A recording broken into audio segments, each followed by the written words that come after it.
Good morning, everyone, and thank you for coming. I'm the Shadow Secretary of State for Work and Pensions, but I will let you in on a secret. Welfare is not seen as the most glamorous portfolio in the Shadow Cabinet. Other jobs offer more prestige, but this is the job I asked Kemi to give me when she was putting together her Shadow Cabinet. Why? Because the future of our country depends on it, and because Labour is sadly and inevitably going to fail. As ever, they will leave the country in a worse state than they found it. Last time this happened, Ian Duncan Smith led the work on a groundbreaking reform, the introduction of universal credit. Benefit claimants came down, unemployment came down, the benefits bill came down. But as you'll know, that isn't the whole story of our time in government. Through the pandemic, the benefits bill started to go up, specifically sickness benefits for mental health and neurodiversity. That means that Pat McFadden can point his finger at me and blame us for today's benefits bill. And in the spirit of contrition, we have to say, yes, that did happen under us. There are reasons, but as time is tight this morning, I'm going to focus on some of the lessons we have learned. Lessons which we are using as we work on our plan to fix the welfare system for the future. One of which is that you have to start with principles, conservative principles, principles that Kemi Badenoch and I share, like personal responsibility, backing people who do the right thing, supporting themselves and their family, saving for a rainy day, fairness, fair to those who pay in and those who've been dealt a hard hand in life and truly need help, and welfare as a safety net. We cannot have a country where someone who could work is better off on benefits.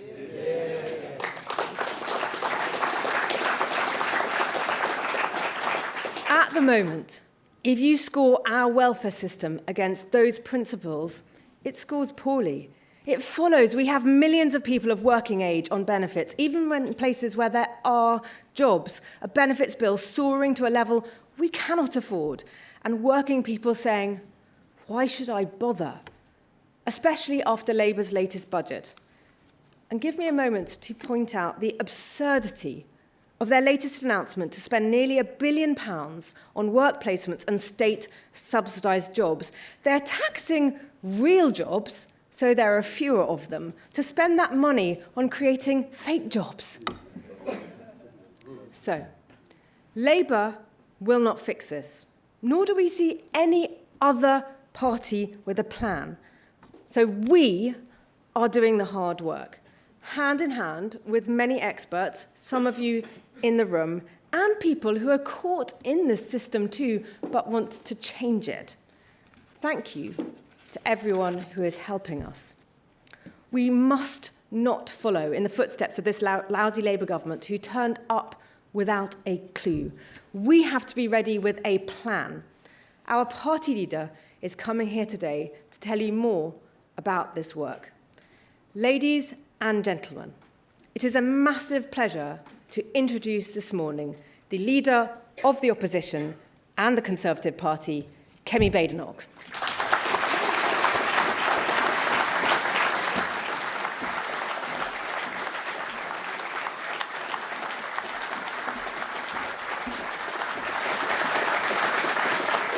Thank you, and good morning, everybody.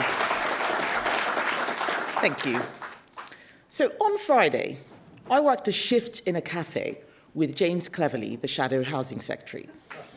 It's been a long time since I worked behind a till serving customers. I'd never made a cappuccino or a latte before, and I learned that I'm not good at doing that.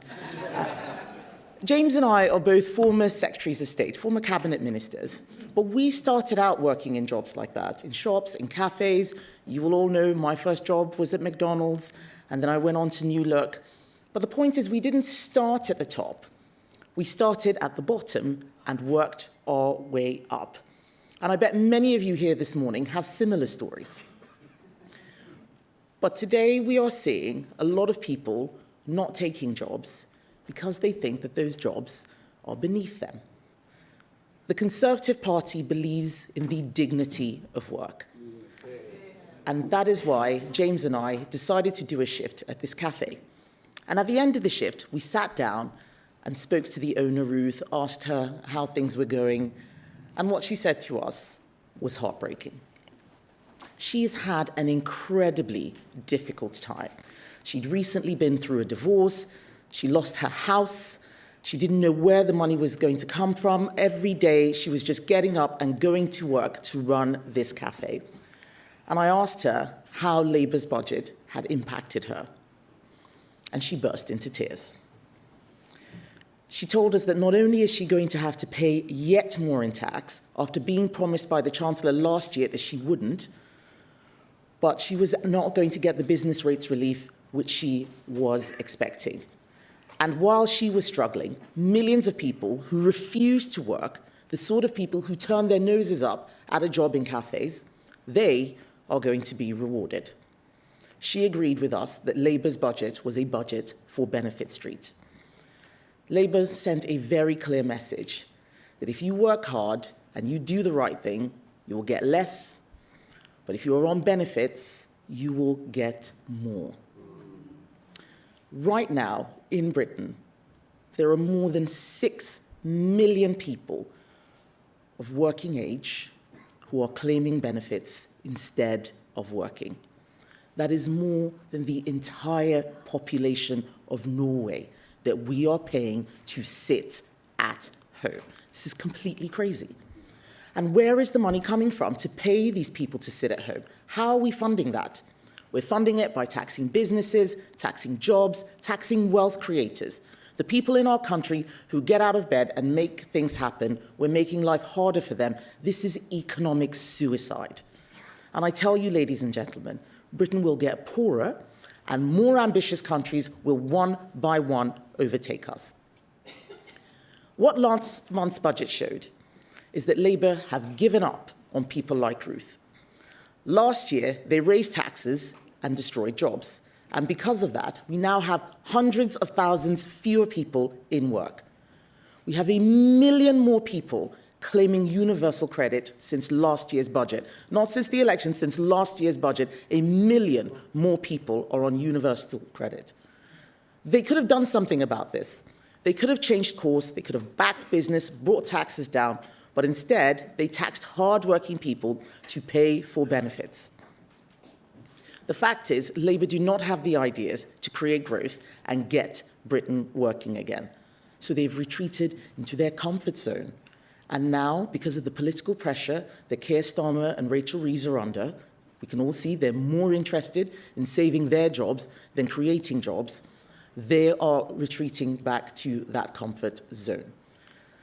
Labour will claim that they raise taxes to eradicate child poverty. We Conservatives need to take on this argument that raising taxes on working people is the best way to eradicate poverty. It is not.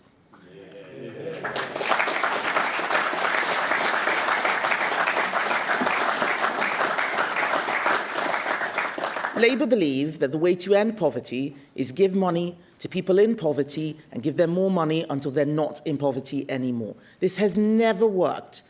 The best way to get children out of poverty is for their parents to have jobs and for those jobs to pay well. But Conservatives also need to challenge bad metrics and wrong assumptions that create flawed policy. Let us start with the metric of relative poverty, which Labour use. Relative poverty just tells you what proportion of households earn below 60% of median income. That is not a measure of poverty at all. It is a bad measure because in a booming economy, as incomes rise, more people can be classed as being in poverty even though their real income is rising. And then during a recession, like we had under the last Labour government, where GDP collapsed and unemployment went through the roof, relative poverty fell, even though we were all poorer. So it is not enough for us to challenge the policy. We have to challenge the thinking that underpins it. We need something better. I have long said that Britain is at risk of becoming a welfare state with an economy attached. Well, under Labour, there won't be an economy to attach for much longer, not the way that we're going. In Hackney alone, 1,000 families on benefits with 5 or 6 children stand to gain £74 million from the lifting of the 2-child benefit cap. Some of those families will be getting more than £14,000 a year. At the budget, income tax thresholds were frozen. So do you know how many people's thresholds were frozen just to pay for those families in Hackney? We're not talking about the whole country, just the families in Hackney. The number we have found is 340,000 taxpayers. That is where that threshold money is going to come from. 340,000 taxpayers to pay for just 1,000 families. It's no wonder people are angry. At the same time that those on the minimum wage are agonizing over whether or not they can afford another child, people on benefits will get paid an extra £3,500 for every child they have because Labour is lifting the 2-child benefit cap. We know that worklessness is often passed down through generations. Just last year, we saw the fastest increase of children in workless households that we have ever had. There are now more children in the UK growing up in households where no one works than the entire population of Estonia. That is correct. More children growing up in a household where no one works than every single person in Estonia. This is crazy. It is also heartbreaking, and the government should be doing everything in their power to fix it. But we all know that they don't know how. I could spend all day listing all the things that Labour is getting wrong. It's really fun, and we can sit back and just count them, one by one. But it's too easy. It's too easy. Our job is not to moan. Our job is to fix. And I worry about what the country is going to look like after 4 more years of Labour. I know that we're going to have to be ready to deal with the mess that they leave behind. How are we going to do that? Adam Smith once said, "There is a lot of ruin in a nation." For all that is going wrong now, and let's be honest, has gone wrong in the past, it didn't all start under Labour, we know that nations can absorb shocks. Look at what we had to deal with: the financial crisis, Brexit, COVID, a war in Ukraine. We know, though, that countries with strong institutions and productive people do not collapse overnight. Even foolish policies take time to do real, lasting damage. And yes, while a crisis is serious, they are not fatal unless governments keep repeating the mistakes. Let's be honest, ladies and gentlemen. We made mistakes in government, but we have learned from them. That's why we have a plan, and that's why we're building on it.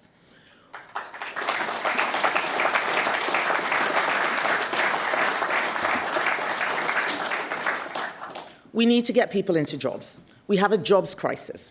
Since Labour came into office, unemployment has risen every single month. Yes, every single month. Someone has to do the work to turn this around. So Conservatives are going to make it our crusade to get Britain working again.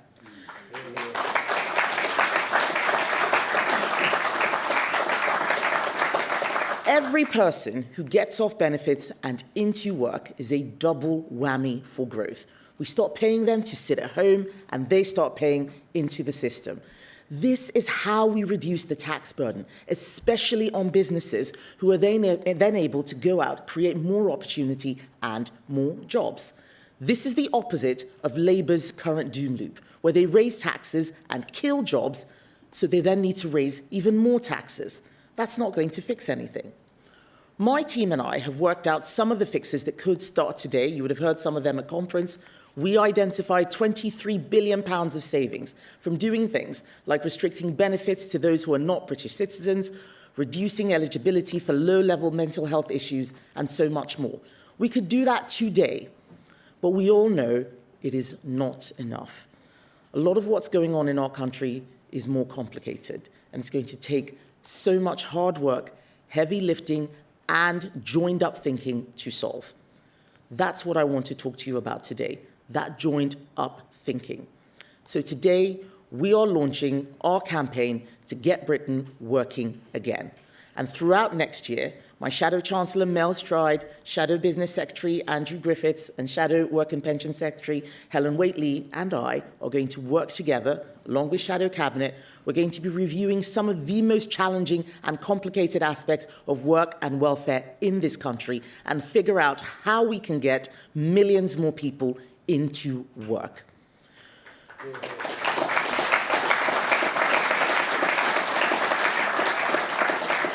We are going to tackle big questions, like how can we make sure that we have the right incentives so that people are always better off in work.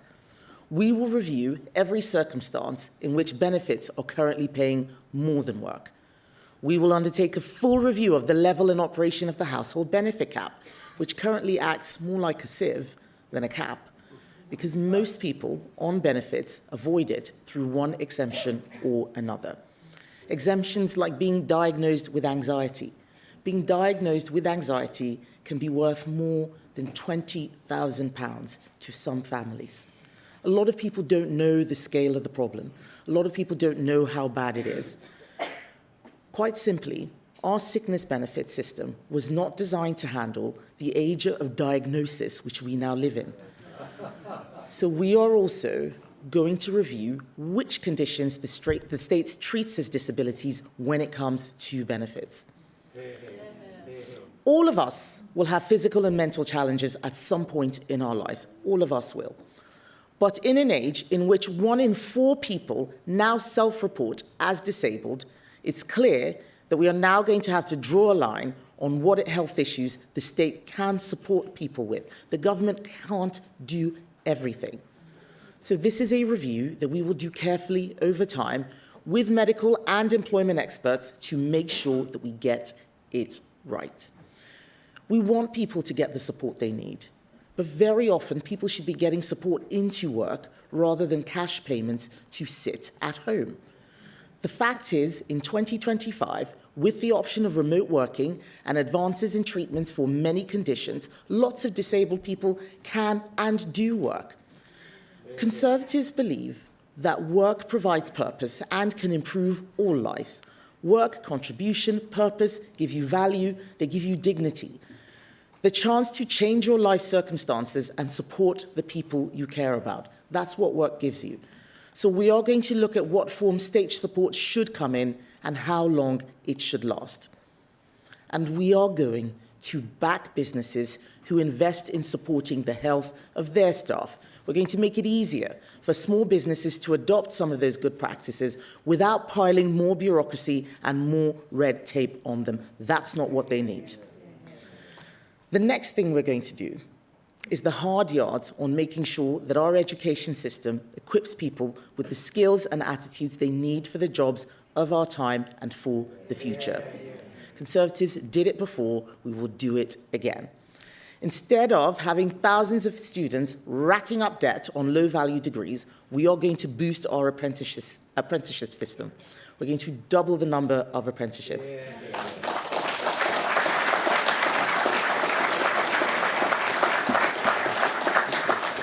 I often talk about working at McDonald's and New Look. I talk about my degrees in law and engineering. Many people don't know that I had an apprenticeship for a year.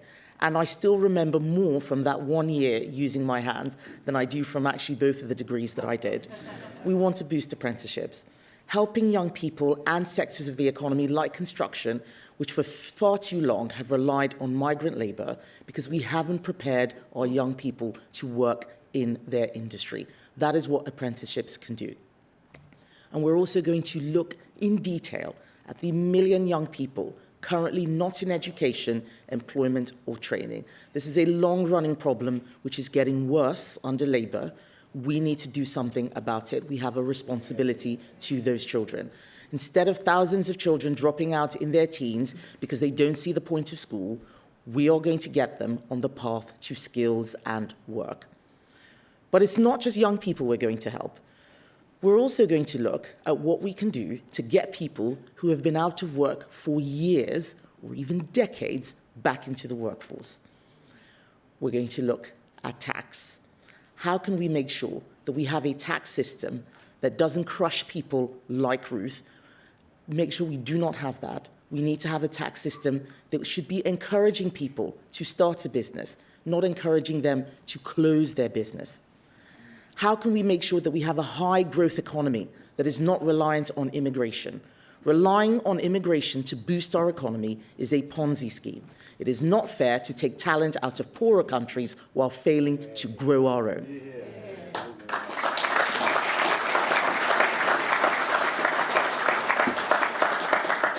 But we're never going to solve these problems unless we look at the fundamentals. We need to look at what we have been doing, not just for the last year or the last 5 years, but the last 30 years, the last 40 years, and start building an economy fit for the future rather than just tweaking the things that we've done in the past. We need to look at our oil and gas industry. We need to make sure that we get Britain drilling again. We need to look at our manufacturing industry. We need to get Britain building again.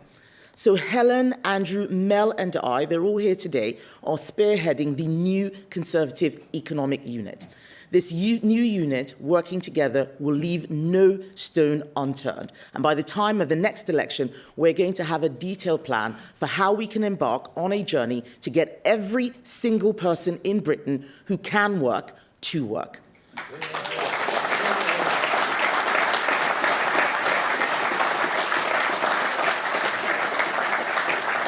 And we want everyone who can help us on that journey to get involved. Most of the answers are not sitting in the civil service or in Whitehall or in government. Most of the answers are out there. So if you're a business, we want you to tell us what is going wrong and what you want us to fix. Tell us what is wrong so we can get out of the way so you can create growth. I said it again and again. I will never get tired of saying it. It is not government that creates jobs. It is business that creates jobs.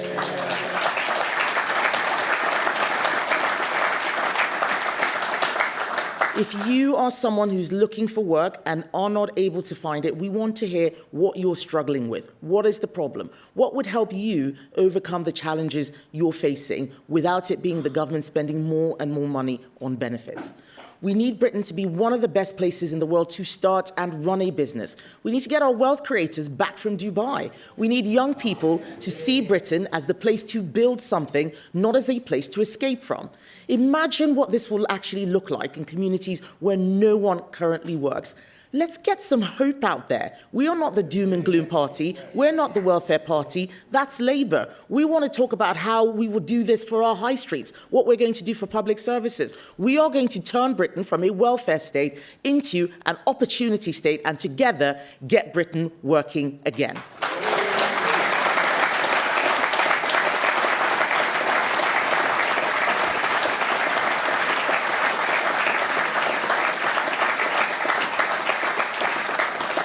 Thank you all for taking the time to be here this morning. I believe I have some questions from the media, but I don't have a list of people to ask the questions from. So I'm just going to have to take questions from the room. Dylan, if you can point out who was on the list. Camilla Tominey's got her hand up, so she will go first. Camilla Tominey.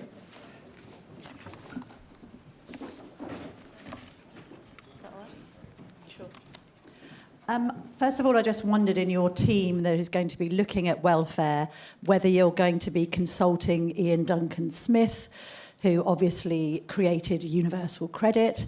And second of all, are you convinced that the £23 billion worth of cuts you've previously announced to welfare are enough when the last budget shows that that's simply the amount that benefits are going to go up over the course of the next Parliament? So basically, you're only really cutting the rise. You're not cutting the bill with your proposal that you made at conference. So, thank you, Camilla. So I think I'll start by saying IDS is the father of welfare reform. I don't think that we would be able to do this without his help and advice. He is somebody who did it once before, and he did it against a lot of obstruction. So many people were telling him it could never be done. and he did it. But the problems that we had 2010 to 2015 are different from the problems we have now. People often ask, why didn't you sort this before? This is new. This is different. 1 million people now on universal credit than just the last budget. 5,000 new people each day claiming health and sickness benefits. When we left office, it was 2,000 too high. So this is a new problem that we want to crack down on. And you are absolutely right to talk about that 23 billion. No, it's not enough, but we've got to start from somewhere. And each day that Labour puts more and more people on benefits creates a bigger problem for Conservatives to solve later. And I do want people to realise there is only one party that is even interested in talking about this. Labour, Reform, the Lib Dems, all of them wanted to lift the two-child benefit cap. All of them want more welfare. There is only one party of fiscal responsibility, getting the government to live within its means, and that is the Conservative Party.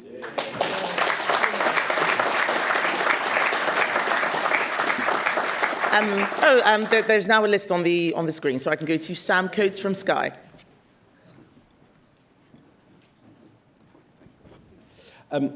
Kemi Badenoch, Sam Coates, Sky News.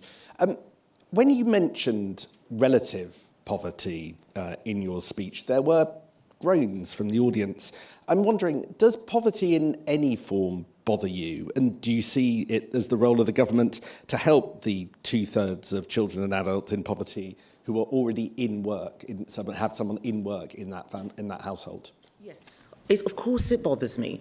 I remember a time when I didn't have much money at all. I had to work at the same time as I was going to college. I was on the minimum wage, fending for myself. So I know what it's like, and I know that there are many people in worse off situations. But the way to deal with poverty is not by taking money from the people who are struggling and then giving it to those on benefits. We now have a situation where the people who aren't working are better off than those in work. That doesn't fix poverty at all. And if we continue down this path, we're going to run out of money, which means that there are not going to be any benefits for anybody at all, especially those who are most vulnerable, those who really need it. What we're trying to do is make sure that the system doesn't collapse. We need a welfare system. Of course we do. We need that safety net. But we mustn't become a welfare state. That's a completely different thing. So let's do those things that tackle poverty. Look at children in schools, for example. Absence from school is a serious problem closely linked to poverty. Many of those people will go, who are not in school today, those children, will go on to become poor in the future. And Labour has actually changed the rules so that children with low-level mental health conditions like ADHD, they don't have to, their parents can still get benefits even if they don't go to school at all. Those are the sorts of things that Labour is doing that I believe will make things worse. We have to be firm and fair, and that's what the Conservative offer is about. Let's tackle poverty, but let's do it the right way, not by messing around with the statistics or making another group of people poorer, but by creating jobs, creating wealth, and getting Britain working again.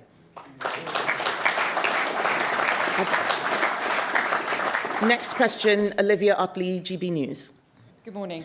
You talk of a welfare bill with a state attached. The IFS estimates that the triple lock costs £11 billion more a year than if the state pension simply rose in line with earnings. Is the triple lock really still a good use of taxpayer money? So I get asked this question again and again. The fundamental problem in our country is that we are not growing. Tackling, changing the triple lock just means that we're still moving money around. It's the same kind of thinking of taking from those who don't have very much and giving to another group.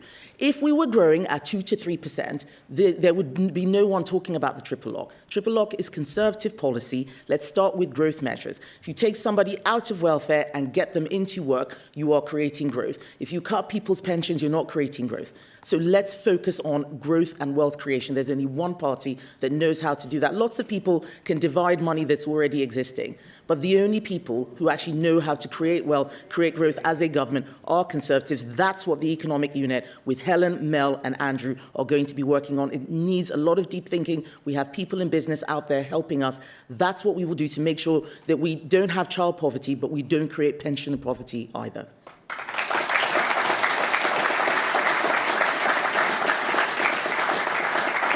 The next question from Henry Zeffman of the BBC. Thank you. You said you were going to review which conditions the state treats as disability when it comes to benefits.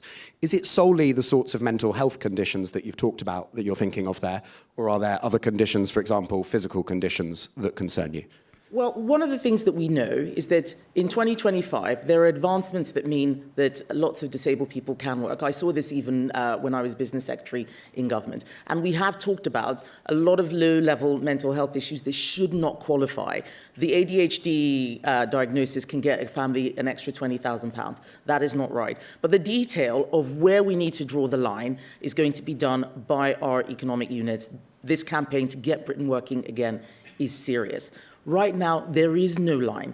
People can just say that they can't work, that they're anxious, and they get benefits. That's why we have more children in workless households than the entire population of Estonia. That's why we have more people out of work than the entire population of Norway. This is not sustainable. Someone has to look at this and fix it. That's going to be us. Jason Groves from the Mail. Thank you.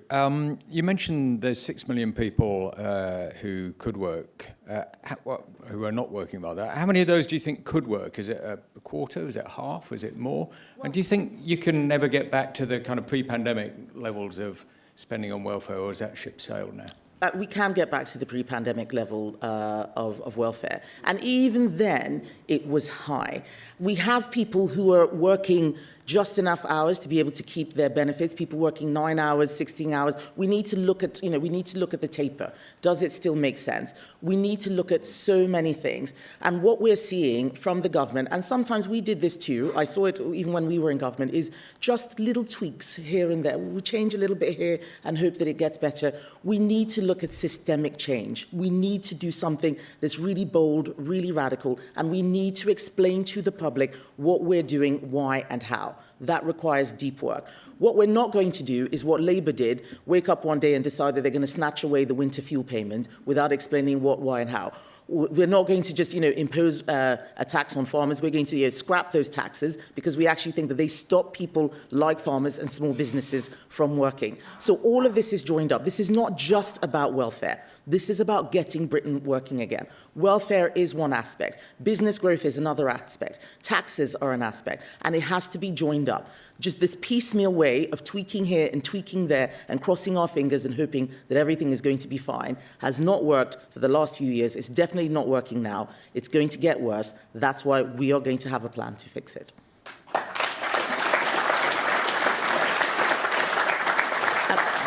Peter Walker from The Guardian.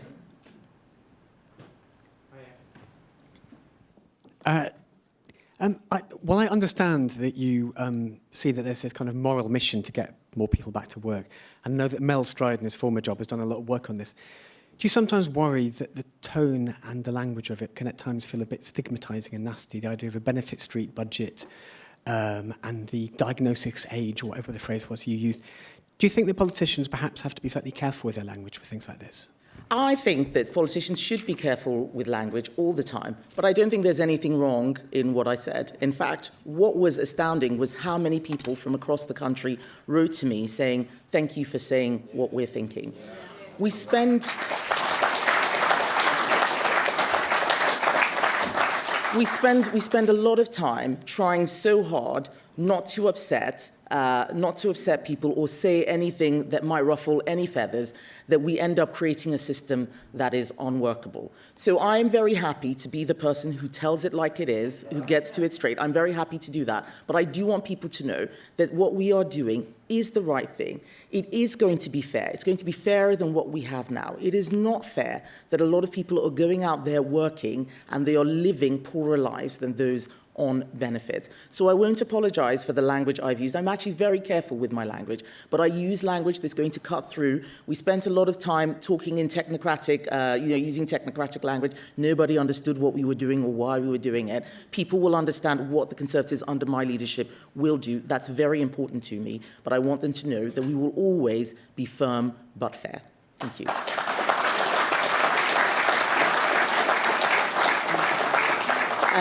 David Hughes, PA. Thank you very much. David Hughes from the Press Association. Do you think there is a mental health crisis in this country, or do you think people are seeking a diagnosis purely to claim benefits, which is what you appear to be suggesting? I think it's a bit of both, actually. I think that people not being in work actually develop more severe mental health issues than those people who are in work. There is a virtuous circle that is being created. But we know that there are some people who are gaming the system. We know this. They are on Instagram, and they call themselves sickfluencers. They actually say, this is what you do. This is what you say when you pick up the phone. You tell them that you're too anxious to come in. So we've seen it. We know that there are people exploiting the system. 1 million more people have gone on universal credit since Labour came into office. That number of 5,000 new people each day claiming health and sickness benefits, that can't be right. 1 in 4 people self-reporting as disabled in surveys cannot be right. Something has gone wrong, and that's what we need to look at. We're not going to over-speculate. We know something is wrong, and when something is wrong, somebody has to look at what is going on, rather than just believe that the system as it is fine and it should just continue as it is. Let's get under the skin of what is causing this problem, and then we can fix it. Right. Well, I think that comes to the end of this session for media questions. I want to thank everyone for being here this morning. I know that you all have busy jobs and busy lives, and I appreciate your presence here this morning. Thank you. We're going to get written working again.